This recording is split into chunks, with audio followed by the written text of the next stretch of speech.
I do want to touch on their quarterback, though, because he is quite possibly the most interesting case in the NFL.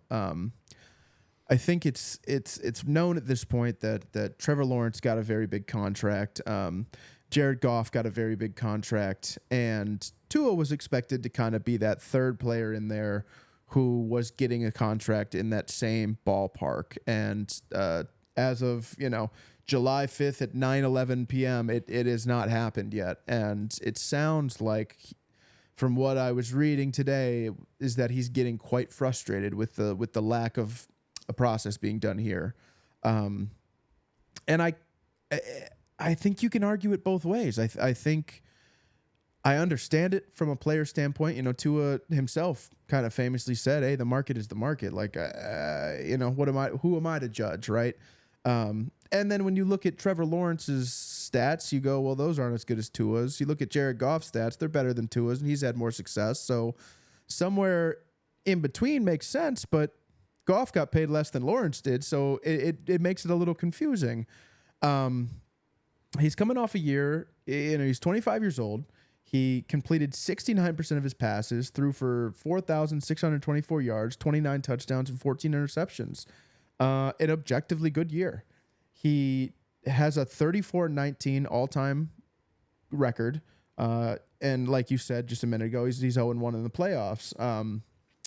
It's just kind of an interesting place for them to be in, because do you feel comfortable paying this guy 55, I guess less than 55 is what Lawrence got. So let's say anywhere from Goff got 52, Lawrence got 55, let's say 53, 54 million a year.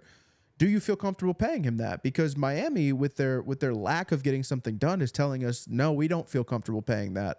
And with the injury history, especially the last, 2 years ago, where he had a bunch of really scary injuries to his head, I kind of understand it. I kind of understand looking and going, he's one hit away. He's one hit away from having to medically retire. And that would keep me back as well. That would hold me back as well. But that being said, we've talked about it many a times on the show. It's a lot easier to get worse at quarterback than it is to get better. So what do you go out there and do? It's much like the Dak Prescott situation. Do you go out there and test the market? Do you bring in kind of a bridge guy? Do you kind of restart this whole thing? Do you let him go test free agency? What do you do? And, I'll lob it back to you, because I'm not sure I have the answer, to be honest with you. And I'm not sure you do either, but I'm curious to hear your thoughts, because I can argue it both ways, and I wouldn't be mad either way. Yeah. Well, the answer really is that, Andy, you don't have the answer, and I don't have the answer, because nobody has the answer. You ain't got the answers, man. You ain't got the answers. You ain't got the answers. You ain't got the answers, Sway. I think quiet as kept, his front office doesn't have the answer. Do you remember when Justin Fields got traded to the Steelers, and they gave a 6th-round pick that could become a conditional 4th if he plays 50% of the snaps, which I'm not sure he's going to. I told you that it was, in my opinion, criminal that about 15 teams in the NFL didn't offer more, right? Screw a conditional. I'll give you a straight-up 4th. You want our late 3rd next year? You can have it. We'll take Justin Fields. To me, this is one of those teams that was high on that list for me, of a team that I would have liked to see give up just a 4th-round pick straight up for Justin Fields. The reason for that being is, when we talk about money, we want to, two things are in play, right? It's the first part of it is the actual play on the field. The second part of it is health, and then there is a third part, which is sort of the business element of it. Last year, he played very well, coming off of a year that we weren't sure that he was going to play again, which is hugely relevant, and you touched on it, right?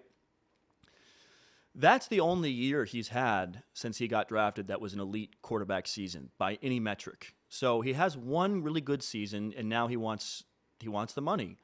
A season in which, by the way, not that winning is everything, not that it's nothing, but was finished off with, a huge blowout loss at Baltimore, a loss for the division title at home to Buffalo, and a playoff game where he looked like a tackling dummy. I'm going to bring us back. Right 32, flex dive motion, on one, ready. Yeah. It's Brucey's time to shine, baby. Back is Brucey, who will try to find a handle on the ball this time. Throw it, Brucey! Oh, shit! And look out.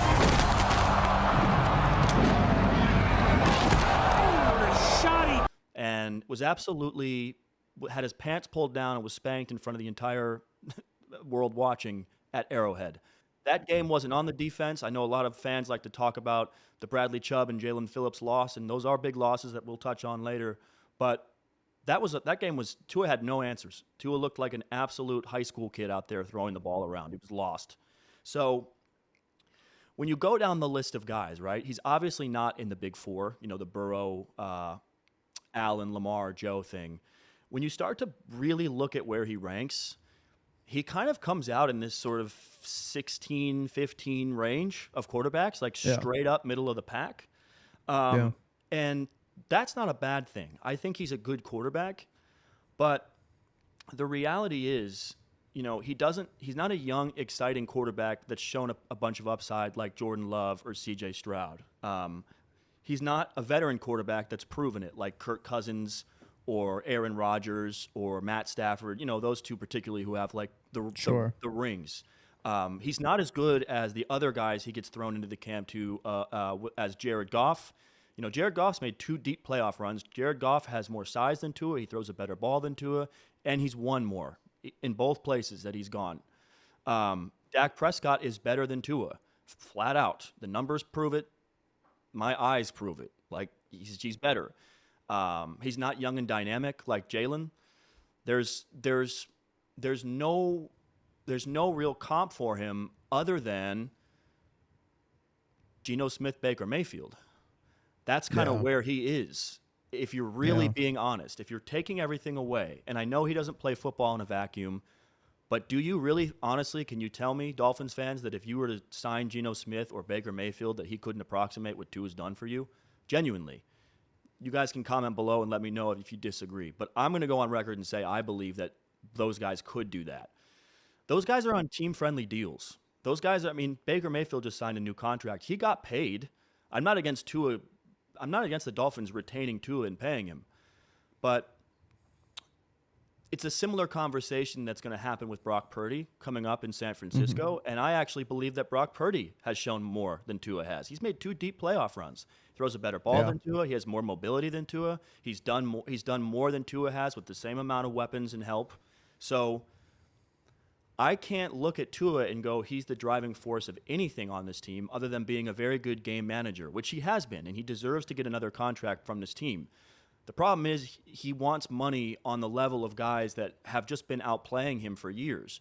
And at this rate, I'm not a contract reward guy. Again, the person that everyone likes to trot out is Trevor Lawrence. Look at the numbers. He's right up there with Trevor Lawrence.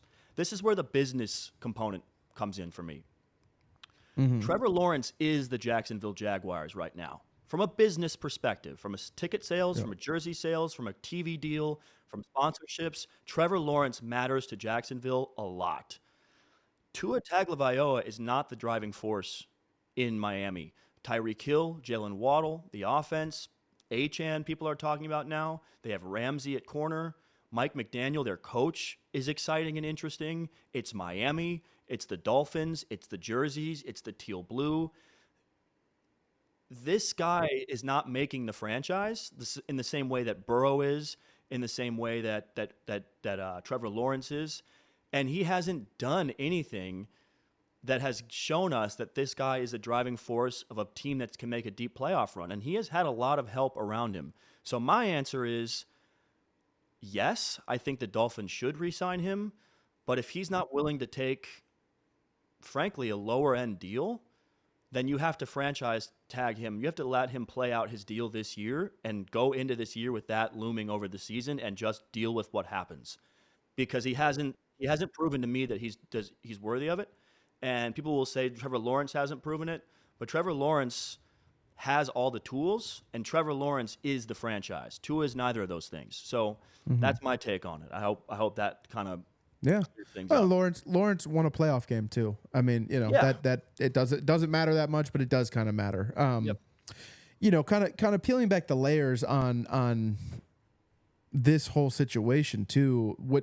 Which give me the biggest red flags that I came across, which was that you lost your center and you lost your right guard. We know that in 22 he had some really scary head injuries, to the point where there's an argument to be made that he probably should have medically retired. He'll probably have to deal with that down the line, but as it is right now, he's obviously healthy.